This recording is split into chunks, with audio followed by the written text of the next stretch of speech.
Hey guys, today we're making a summer junk journal page and I'm going to try and do it in 5 minutes. Here's how. So I challenged myself, I gave myself 5 minutes to find materials and papers that I could use to make a summer junk journal page. Now, you might think that sounds easy if you have a great big stash of supplies and junk journal papers and all sorts of ephemera, etc., which I do. But the problem is, with my stash, most of it is Halloween themed or dark, grungy, vintage. So it's all sort of very far removed from summer themes. But I did it, I think. It looks a bit chaotic, but we're going to work with it. It's not going to be perfect, but it'll be a summer junk journal page. Okay, let's get into it. So I've got a lot of stuff here. I don't know if I'll use it all. I have some scraps of paper. First, there's my black journal. So it's a blank page on a black journal, so I really need some colour to make this into a summer page. Okay, so I've had some scraps, don't throw anything out. So I've got some light blue and some yellow. They seemed like summer colours. Black isn't really, but I thought this looked quite nice with the gold, and I'm sure I can use it somewhere. I also have this animal print sheet. I have a few different ones, zebra print, and snake print, something else. I thought because this is yellow and black, it looks pretty out there and bright summer colours. I've also got this little page, I think it's an A5 with different travel ephemera on it, so I could probably cut some of that out. I have these stencils which I'm going to use with this distress spray, distress oxide, so it's spiced marmalade. This is the most summery colour I have. It's kind of a rusty orange. The other ones are mostly purple and dark colours. Okay, so that's the one I went with. I've also got this stamp, a little, not a stamp, a little cutter out for a little star shape, so I'll hopefully use that. And then I have some cutouts of butterflies and flowers. The last thing I have are these wooden alphabet tiles. As you can see, they're not open. I can't tell you how long I've had them, but I'm sure we'll do something summery to finish off the page with those. They're self-adhesive, so that's really helpful. So let's get started. I'm going to create a base layer to start with, so I'm going to go in with some plain paper to give us a foundation to work on. So we've got this yellow paper and blue paper. Just going to rip it because I don't like to cut things. It looks rubbish when it's cut, I think anyway. Most of my journals tend to be vintage or grunge or distressed, so I like to have this ripped look on the side.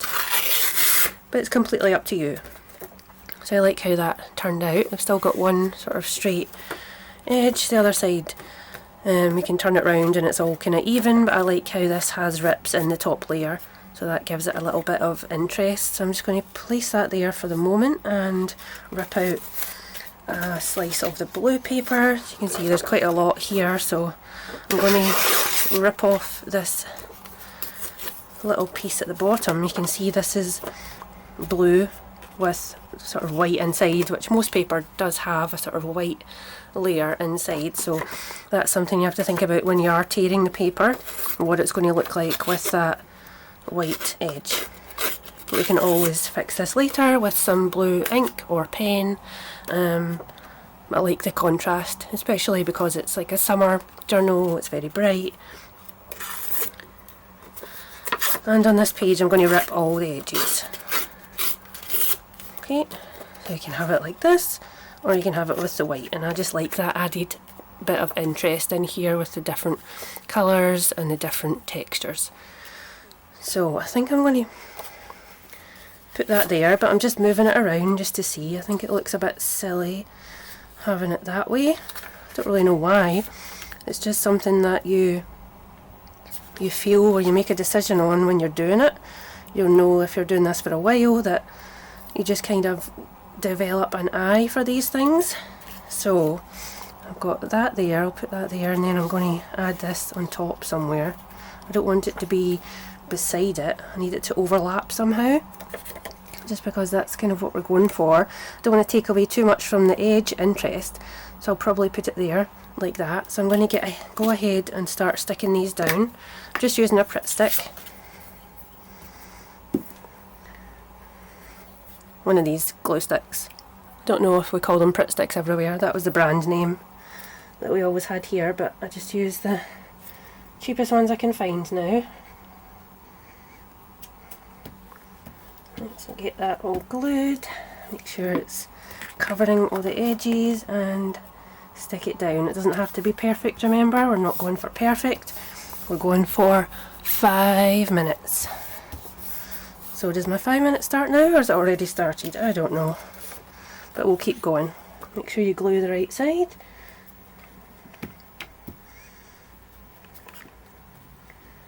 And getting a bit of glue there, but that's fine. I think we're going to do it this way and press. Okay.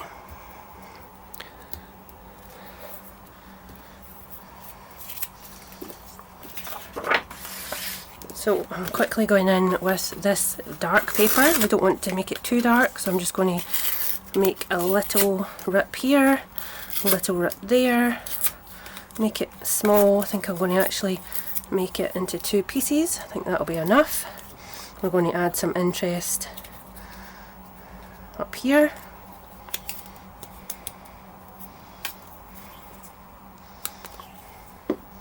Put the edge to the edge of the page, I think. Stick it on, and then have this one. I think this is going to be there. I'm still leaving this black corner for something else, so I'm trying to build, but we're trying to fill the page as well. Giving it a foundation so that we can stamp on top and put the letters on once we're finished. Right, so I'm going in with this bright yellow animal print now. We don't have much time, so I'm just going in with some rips, and I kind of know where I'm going to put it, down here, so I want it to be a certain size. So let's see what we've got. I can do it that way.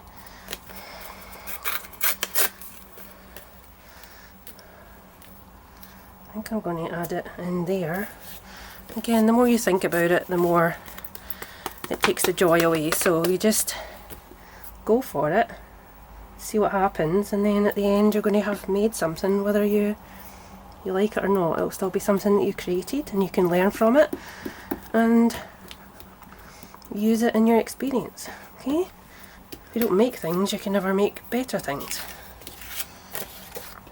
Right, I've got one more paper here, so this Tours and Travels ephemera sheet. So I'm going to take parts of this, I think. Maybe this hotel piece over here.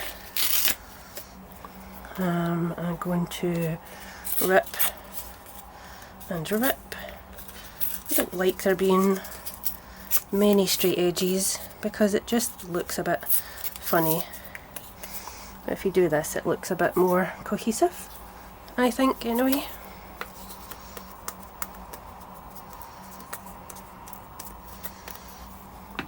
So we'll maybe go over 5 minutes, but I think that's just because I talk so much. There we go, interest there. We want to take a different section of it, so I'm just going to cut it, rip it right down here, trying to have, oops, and I ripped a wee bit in there. It's fine, it's not a problem. So that's kind of too big to be not covering anything else, so I'm going to do is just rip that in half, add it down here, so you can still see bits of all of the things. You don't want to cover anything completely, but it's okay to cover some parts of it. Right, let's go. I think we're pretty much done with the foundation. Now we're going to start adding some detail on the top. The Distress Oxide spray can be super messy sometimes, but we're going to try it and see how we get on. Okay.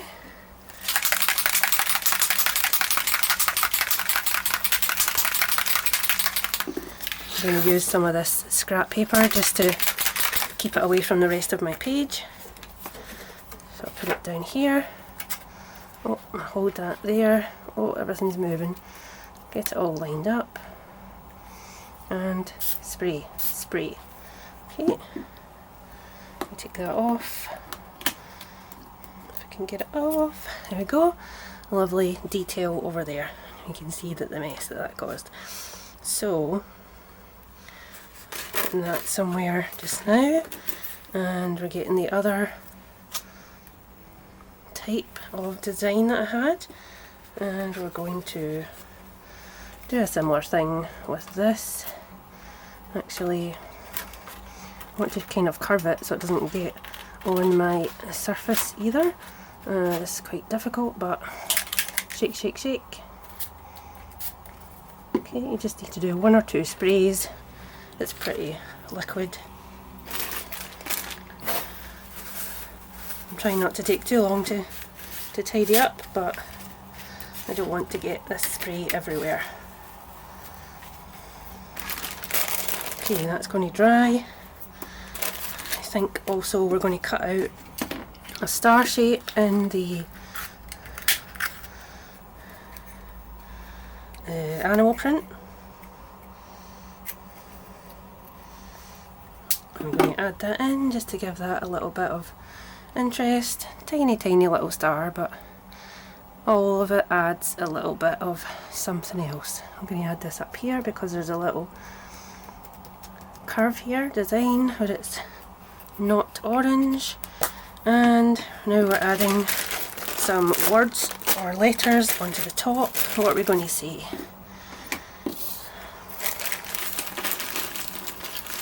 What's a summary saying that we could put on our junk journal? And do we have enough letters for it? Let's see.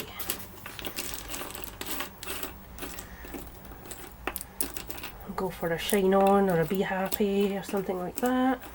If I can find. Hey. Be.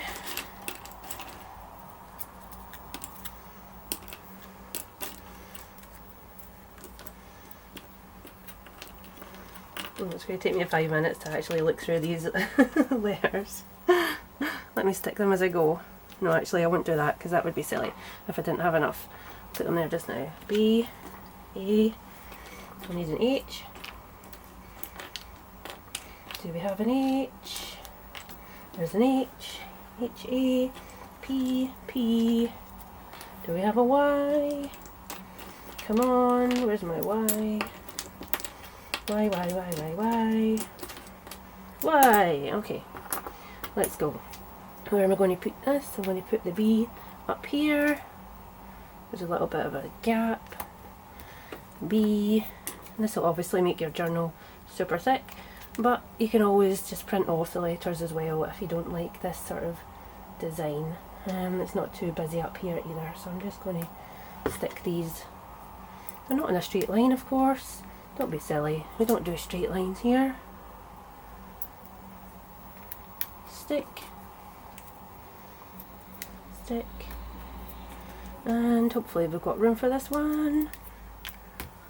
There you go. So that is a summer junk journal page in 5 minutes. Disclaimer, tidy up takes way longer. But I'm happy with that. It didn't take up my whole day. It was an interesting approach. It turned out different. It's not what I expected. I didn't plan it, but I'm happy with it. And it's all about creating and just taking the time to do something creative. Even if you don't think it looks good at the end, you've spent that time creating and your creative brain has been whirring away in the background, and the chances are you'll feel better by the end of it. So I hope you've enjoyed this. Let me know how yours turns out. I'll see you in the next one. Thanks for watching.